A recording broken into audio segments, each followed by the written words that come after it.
Hi guys, I'm Darren, and in this video we're going to be checking out the Walksnail Avatar HD FPV video system. What a mouthful.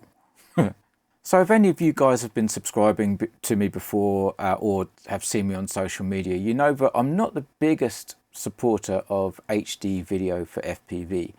And this has never been about image quality. Obviously, the HD image blows the analog image out the water. There's no question about that. I've flown with HD0 and I've seen footage in goggles from DJI. So I know that the picture quality is better. But for me, an FPV video system is exactly that. It's a system. It's not just the video image. There are other components there as well, such as options for installation, OSD, how well the manufacturer supports the community, that sort of thing. So for me, the HD systems up until sort of fairly recently have only ticked one box, and that was the image quality. The OSD for most systems was still pretty far behind. HD0 had a fully featured OSD, but it is laggy. So it's sort of there, but it isn't. DJI basically were like, yeah, but this is the OSD, we don't care. So they sort of missed out on the OSD and also the support of the pilots and the community. They missed out on both of those.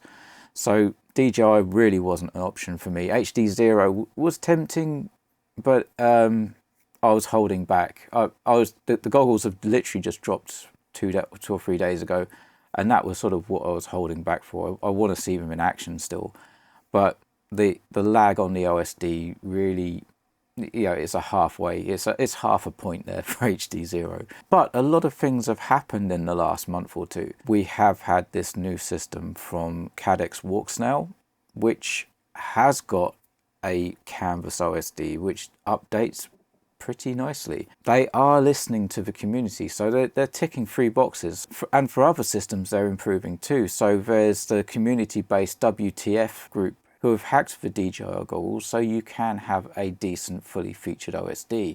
Of course, with DJI, you still have the disadvantage that the main company making these things aren't listening to the pilots, so you get what you're given unless a group like WTF comes along and are able to hack it and improve the system for you. So what we have now are 3 HD systems that are looking a lot better for a pilot as a total package.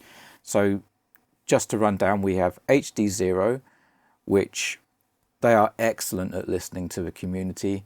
They do have a full featured OSD, though it is laggy. And of course, the picture quality is much better than analog. With HD0 is a decent picture. We have DJI, who the image quality has never been questioned, really, well, apart from really early firmwares. They don't listen to the community, which is a bit sad, but we have got teams of developers in the community working to improve those, so we do have a fully featured OSD. And now we have Walksnail with their Avatar system, who the picture quality is decent. There were, again, issues with initial firmwares, but they have improved that quite a lot. They have, from the get-go, a full featured canvas OSD, so there's no issues with the OSD at all. And finally, even though they are a closed proprietary system, they are listening to the community. They are taking on board what the pilots want and they are implementing it. So they do get a positive tick there.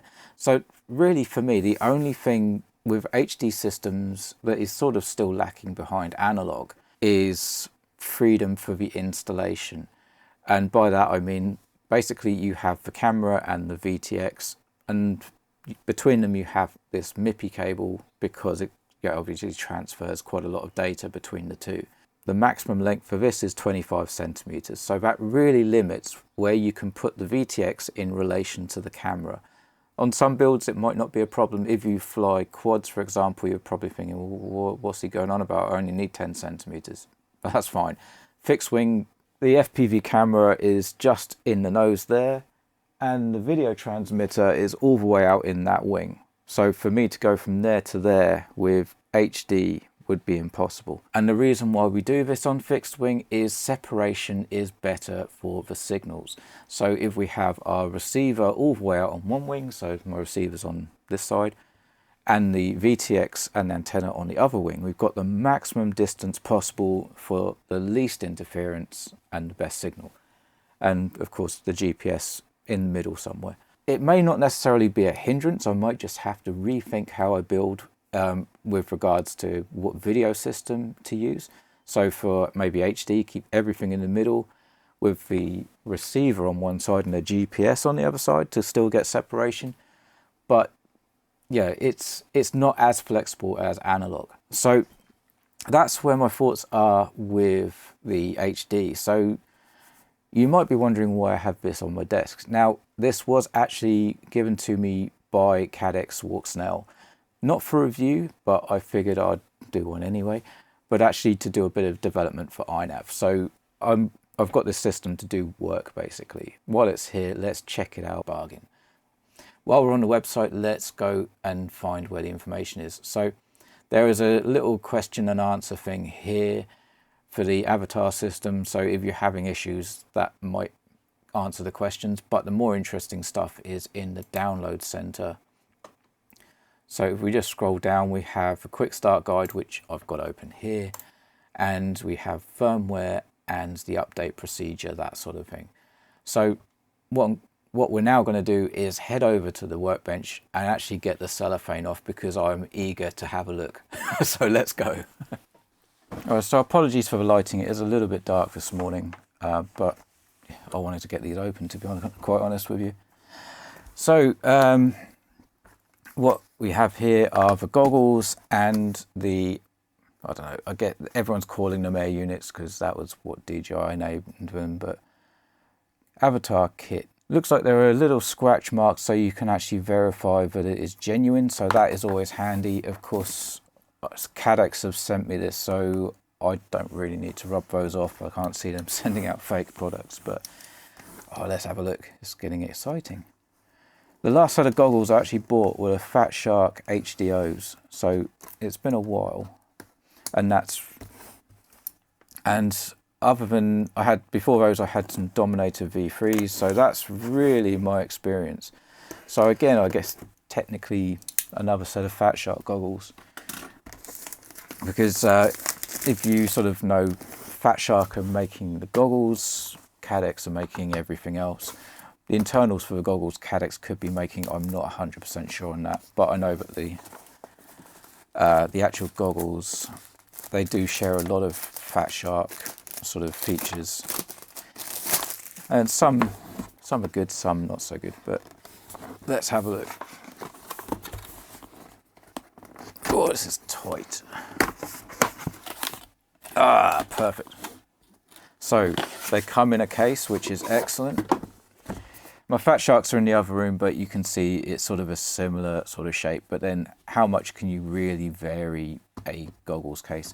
It's more of a sort of material case. It's very similar actually to the Free Sky transmitter cases.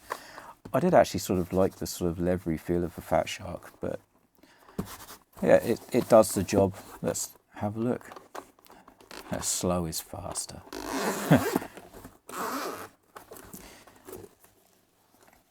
Right, so what do we have here? Right, so this is the updated version where you get some patch antennas. Originally you just got 4 Omnis, but these are actually shipping with patches now. So we'll take a look at those later. We have 2 sort of Axie style Omnis. And we have the goggles themselves. Let's take a look what we get in the packet. So we have a quick start guide, which great. We can sort of have a quick skim over that and work out how the things work. The scan will probably bring up the manual that's on the computer. But yeah, it's all pretty straightforward so far. So it's got power input. There's no mention of voltage, which it's a shame they don't actually put that on the manual, but I believe it's 2S to 5S. What else do we get? We've got a couple of Velcro pieces and some, looks like spare washers for the antennas.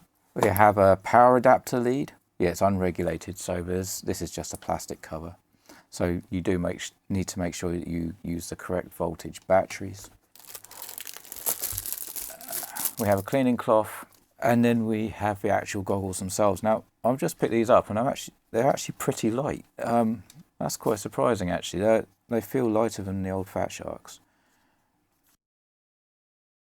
Yeah, this is what makes me think that it is sort of Fat Shark design, is because the front of it to me always just looked like a shark. So you have sort of the nose here, the eyes, that sort of thing. Right, those are a little bit loose. They're actually very loose. So yeah, first sort of, not necessarily negative point. So those little bits in there, I guess, are for if you don't need these extra bits of foam. So this is all about fitment. So even though I've never seen these goggles before, let's have a quick rundown of what we get. So on the underside, we have IPD adjustment, in and out, and left and right for left and right. And the in and out, I'm pretty sure on these adjusts the screen and not the lens. So the lens never moves in and out closer or further away from your face. So yeah, that is our IPD and our focus adjustment there. We have a USB-C, which we can use for HDMI out. We have a power button, which is a latching type button. We have a power input. So again, it's pretty sparse actually. We have a fan adjustment, so you can control how much, so that's full on, that's off. We have a record button, a back button, and then we have this 5-way switch, which is a click and also a directional jog. There's the little push-in button there for binding. Now this is my first gripe, I think, well, second other than these being loose, is why make it so hard to access? I know it's something that you don't want to be pressing accidentally, but to require some sort of pokey tool to actually get in there and push the button, I think that's a bit overkill. Other than that, we have this triangle piece here, which, you know, if you're Fat Shark, that makes a lot of sense because it's the shape of their sort of logo. But this looks to be just like an exhaust or air intake. There's just holes underneath it, so it is actually something functional as well. We got 2 grills under here, we got another one there, which I'm guessing is probably the main one for the fan. And there's also some ventilation behind these little plates here. So that's the goggles. Oh, of course, SD card in the awkward Fat Shark location. Yeah, that was one thing that I was thinking, no, please change it, Fat Shark. But no, it's in the same place, means it's going to be a pain in the ass to get the SD card in and out again, but never mind. So there we go, there's the goggles. Oh yeah, also can't see any spec for the SD card, so again, I'll have to find that information out and put it on screen somewhere. But yeah, lighter than I was expecting. And the strap is nice and thick. The only thing is, with this strap, with the Fat Sharks that I'm used to having the battery on the strap, which, yeah, it's a little bit of extra weight, but it means that everything is self-contained. You don't have to worry about a lead going off somewhere for your battery, which it looks like I'm going to have to do with this. Maybe I can get an aftermarket strap with a way of fitting like a 3S lithium-ion pack on it or something. But there we go. They are the goggles.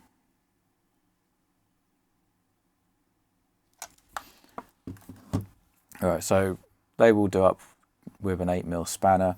Again, as I've sort of mentioned in another video, SMAs are actually imperial. It's something like 7.79mm or something like that. But there is a proper imperial size for it.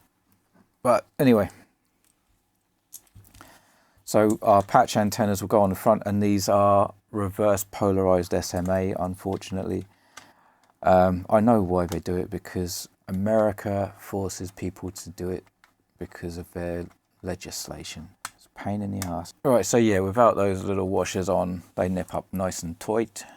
Yeah, one thing I didn't mention, they have got little thumb screws on, which is really nice. Nice touch that they're sort of already included on the antennas, so they're nice and easy to do up. So there we go. There's our patch antennas, nice and solid. They are actually aiming outwards slightly, which, you know, depending on the spec of the patch antennas, probably is absolutely fine. It just gives you a slightly wider beam, and in the middle they'll obviously merge slightly. But again, it depends on the spec of the antennas. And the final two antennas just screw on the top here. Now, I have read that the stock antennas aren't the best. Obviously, can't really comment on that. I don't have like very sensitive equipment for testing this sort of stuff. If you want to upgrade, a lot of people seem to be going to the true RC antennas and are getting very good results out of those. So I just thought I'd mention that. Now the question is, do I need to take it all apart to put it in the case? Yes. So yeah, it won't fit in the case with the goggles on. Maybe they could have just made a square case with a little ridge of foam that sits underneath the patches just to hold it still. But yeah, still not complaining. I need to take my Fat Sharks apart to put them in the case, so it doesn't really matter. So let's take a look at the actual VTX and camera set.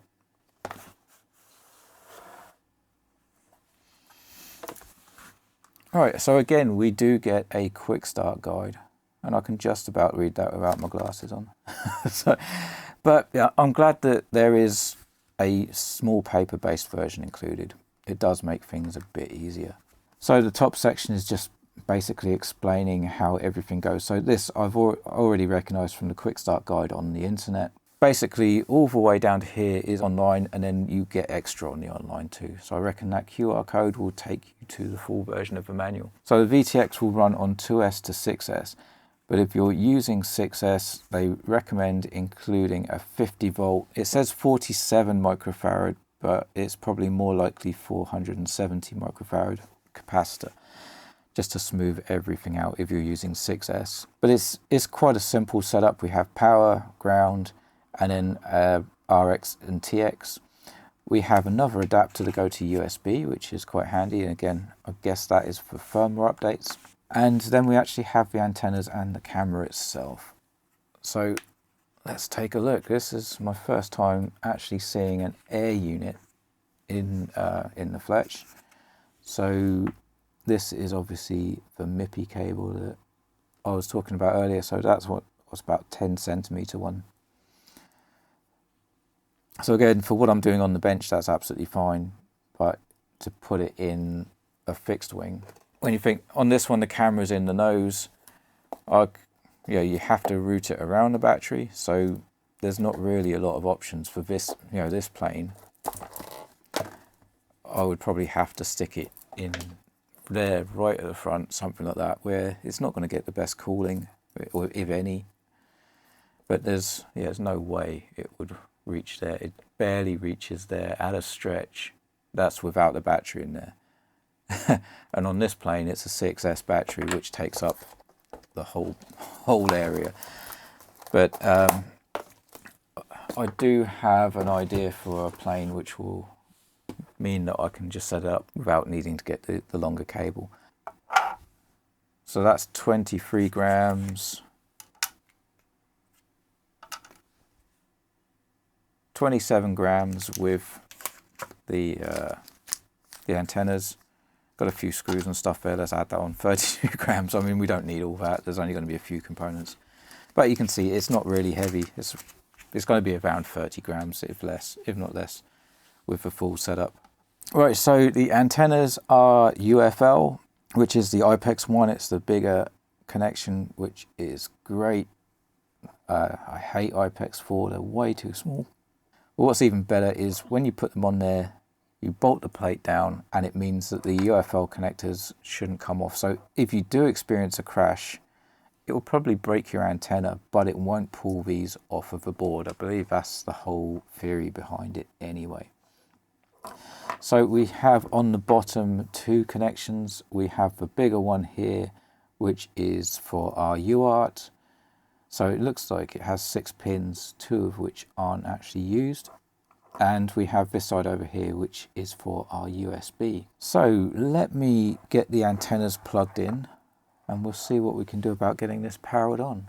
Right, so for these screws, I've tried a Phillips head 00, which sort of fit but wasn't perfect. But this cheapy screwdriver thing I got from Banggood is perfect. Which means that they're probably JIS screws, so it has a number 1.2 on it, so possibly Japanese industrial standard 1.2 size screwdriver. While I put these in, I did want to have a little chat about something that I did think was a bit strange. Now, I'm not up on multi-rotors.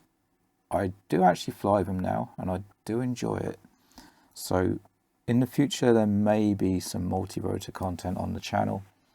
I know that I'm mostly fixed wing, or pretty much everything is fixed wing at the minute. But I am flying quads, and I might be building one on INAV next year. So I might include that on the channel purely because my friends just tried it, and there's really not a lot of stuff out there about building a quad on INAV. So I did think, well, maybe I could do that as well to help some other people out. But yeah, most of it seems to be old, and also I'm probably going to build a 7-inch, and there wasn't really much about that. So again, I won't be an expert by any means, but we should be able to get a basic setup flying. But anyway, yeah, so I've literally got an old 5-inch quad that I need to repair still. So I'm not up on the modern sort of quad stuff. But what I did find weird was the spacing on these holes is 25.5 mil, where I'm used to flight controller stacks either being 30.5 mil or 20 mil. So the spacing I thought was a bit odd. But whether you can get stacks that are that size, I don't actually know. For a fixed wing, it's not really too much of an issue because we'll either just be carving a recess in foam, or we could 3D print our own base for it. So for fixed wing, it's not so much of an issue. But yeah, I just thought the size was a bit weird. Okay, so as far as INAV setup goes, all we need to do is set it up in the ports. So I've connected to UART 5, so just go down to peripherals, and I am looking for MSP display port. Now this is INAV 6, so if you're using the feature preview, that's what you'll see. If you're using an older version of INAV, what you need to look for is HD0 VTX. If that's not there, you're on too old a version of INAV to use this. So you'll need to update to the latest stable release to get the HD0, or if 6.0 at that point is the latest stable release, it will be MSP DisplayPort going forward. So let me just click save and reboot, and then we'll try the rest of this bind. Right, so we're back in INAV, we're connected up, so let's power on. I saw a little flash on the LED there. We have green, so there we go.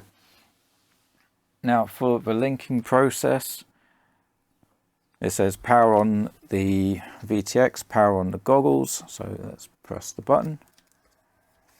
We have our avatar screen. Sorry about this. So let's wait for that to power up and get ready.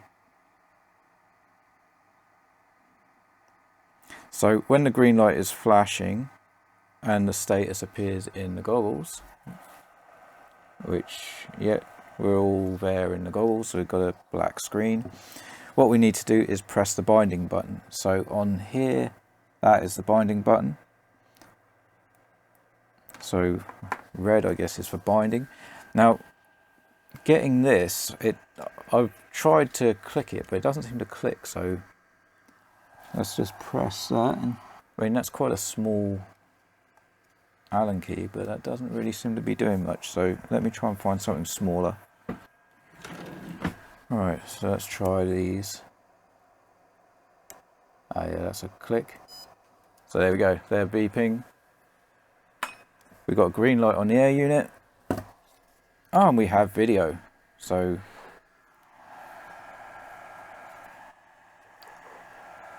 there we go, that's the right way up. So yeah, you're not going to see much in there, but yeah, you can see the F1. And yeah, it's actually pretty crystal clear. Got some weird flickering going on with the OSD, but I've not actually updated anything yet, so it's not really surprising, to be honest. This is probably using an older firmware. Let me just see if I can get in a menu and see what the settings are. The little jog wheel actually works quite nicely. The up and down, left and right, I've got no problem with whatsoever. Device info, so this is using firmware 26.31.7. That's on the goggles, and the TX 26, so it's both the same. So yeah, I believe there's a newer version of the firmware out, which will hopefully sort some of this stuff out. But yeah, I'm not going to go through the menus because, to be honest, doing it like that is pretty pointless. But yeah, my first thoughts are actually... Right, so let me look at the camera, so you can just see me looking like an idiot with goggles on. But, oh, it's a little bit tight. That's better. So yeah, the menu up here actually works fine. You can feel the difference between the back and the record button, and the jog button is right underneath it. There we go. I should switch it off because I'm getting a warning that the VTX is overheating. So when I do test this, I will need to use a fan. But yeah, I know I can't really go too much about into the goggles, but I can't actually see any light leak for me anyway, personally. They're comfortable. Yeah, I've got no light leak at all. Not in here. And having those bulgy bits for my face actually worked quite well. Yeah, focus is nice. The interface, yeah, is actually fine. There's nothing wrong with the interface.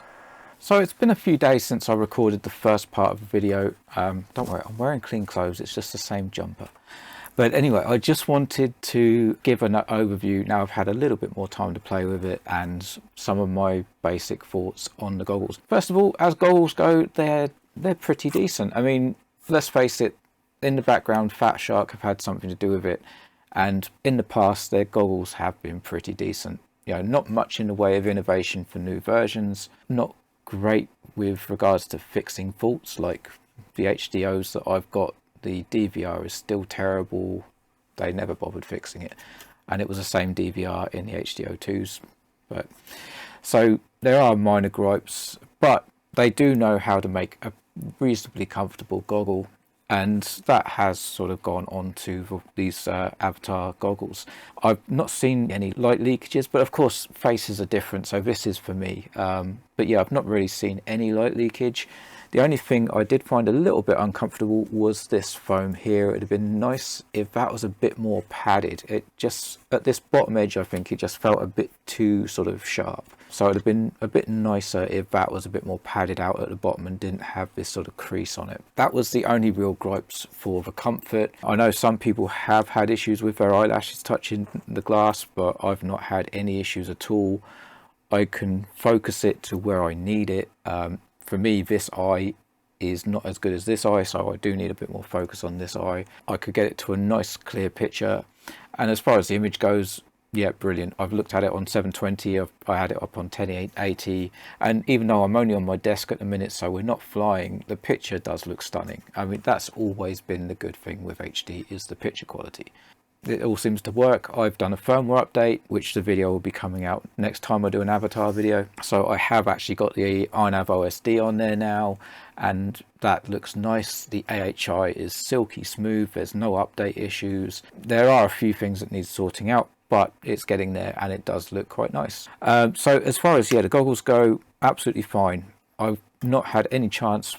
Obviously, I've been indoors, so I've not had any chance to test ranges or quality of antennas, that sort of thing. I know a lot of people change the antennas on the goggles to true RC XAs and get better results, but Wesley Varty posted a video up a couple of days ago where he did 40 kilometers. Well, the VTX had the stock antennas on, so they can't be that bad. He did have the true RC on the goggles, and he turned back because he had to go to a meeting. So yeah, what you've got here is actually a very good package. That being said, there are a few things that I don't like. To be honest, they are fairly minor. I mean, the first one for me is this memory card inside the goggles. It's typical Fat Shark, but it is a pain. Getting it in is actually not too bad. There's quite a nice bit of space there to get your finger to get it in, but when you want to get it out, it's actually the wrong way up, and it always has been with Fat Shark. If they flipped it over 180 degrees, the little notchy bit, actually it came out quite easy that time, but it doesn't usually. But on the SD cards, there's a little notchy bit at the top. And unfortunately that, when you put it in the goggles, is right up against this plastic bit. So to try and get in and hook, I mean, that fingernail's a little bit long, which is why it's working. But if you just got normal fingernails, you got, you know, less chance. If I had flipped that 180 degrees, so, you know, it means the contacts are on the top, but, you know, when you look at the size of a SD card holder on a flight controller, they're really thin. If that had been flipped 180 degrees, the little catch bit would have been on the bottom. It would have been easier to get them out. So, yeah, see, I'm struggling a bit now. But there we go. So, yeah, the SD card slot I'm not a fan of, mainly because of access. Obviously, for actually keeping it in the goggles, it's not outside, it's not going to get wet or anything like that. It's inside, it's safe, which is a good thing. But actually getting it in and out, it is a bit of a pain. As far as the strap goes, it's, you know, it's fair enough, it's nice and adjustable, but again, as I sort of mentioned earlier in the video, I'm not sure about the whole battery situation. I'm used to having the battery on the strap, so when I take the goggles off, that's it. It's all one complete unit. It's self-contained. You don't have to worry about a cable going elsewhere. So maybe I will try and find a strap which has some way of attaching a battery to the back, or even make something so I can put a battery at the back. If it's at the back, it'd be nice and balanced. So could even put like a 3S2P lithium ion pack on there. It lasts for days. That's something I may look into, but maybe it's just something that I'm not used to. Maybe having a battery in my pocket and a lead up to the goggles isn't so bad, but we'll see. The menu, I did say earlier in the video that it was okay, but the more I've used it, actually the harder it's got to use, to be honest.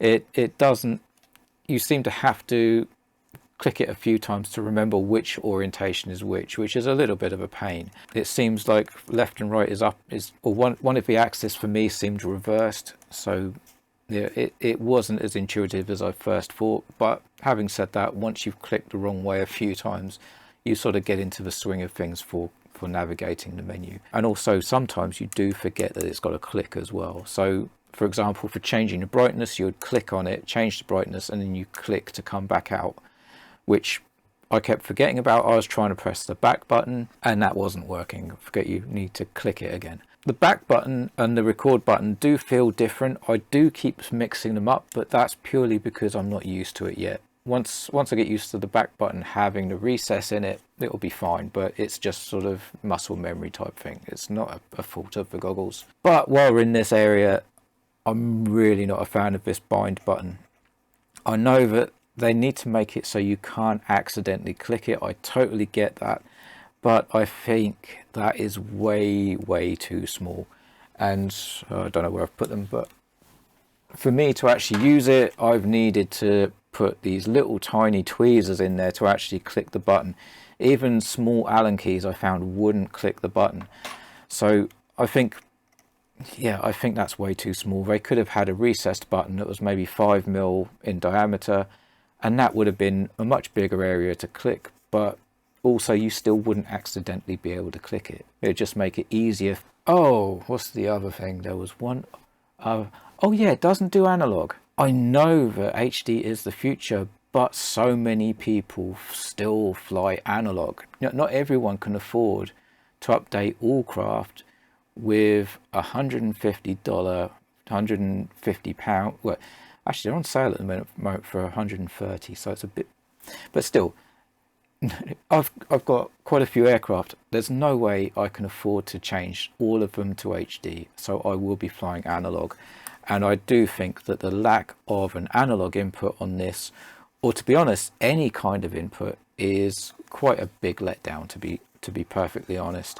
I know that they want to be pushing HD, but think of the people using it. Not everyone can afford to update all their models to HD. The whole argument of just keep your analog goggles and get these, I don't really like that either, because for one, you've got to take 2 sets of goggles with you. 2, some people may need to sell their analog goggles to be able to get hold of the digital goggles. So what do they do then? It's like you're sort of denying people the opportunity to update to HD if they want to. But there's, I suppose, the new VRX that's out. You can get VRX for HD0 now, and Avatar have released theirs. So that's a bolt-on for sort of standard goggles. But of course, the image quality is only going to be as good as the screens that you've got inside the goggles.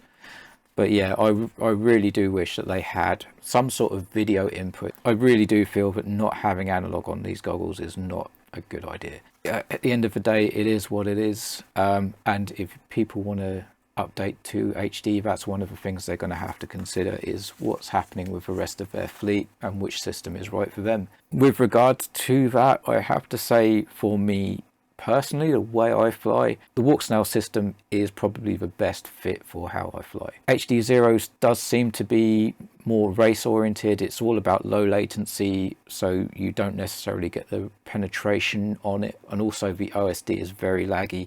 DJI, they have their range limits, and to be honest, the default setup on it is just not acceptable for me either.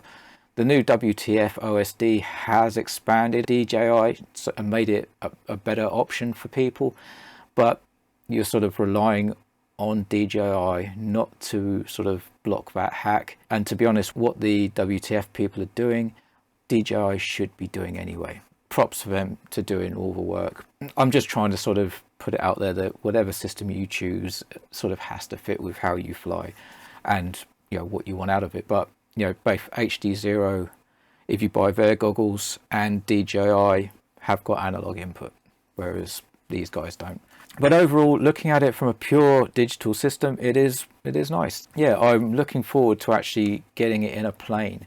Anyway, thank you very much for watching, guys. If you enjoyed the video, please remember to give it a thumbs up. Don't forget to like and subscribe to help get this video out to more people. So, you know, the more opinions they get on goggles, the more balanced their decision can be, I think. Not everyone thinks the same, and by all means, I'm not one that's like, if I've got something, yeah, it's brilliant, buy it, buy it, buy it. I always try and just put the positives and negatives from my point of view so people can make an informed decision with anything that I'm reviewing.